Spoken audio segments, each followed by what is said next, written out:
A magnitude 6.3 earthquake struck Japan's Ishikawa, killing at least one person and injuring 13 others.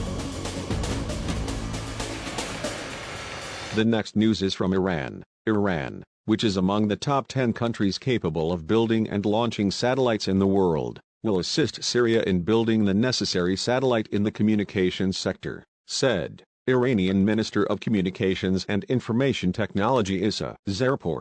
The next news is also from Iran.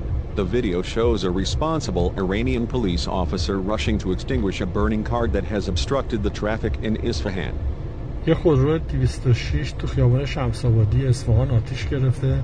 اگه واقعا نبودن بچهای راهنمای رانندگی، می‌بینید چطوری افسر پلیس داره زحمت میکشه، تلاش میکنه. اگه نبودن ماشین منفجر شده بود. آقا دستتون درد نکنه. درود بر شما، درود بر شرف جوانمردان نیروی انتظامی.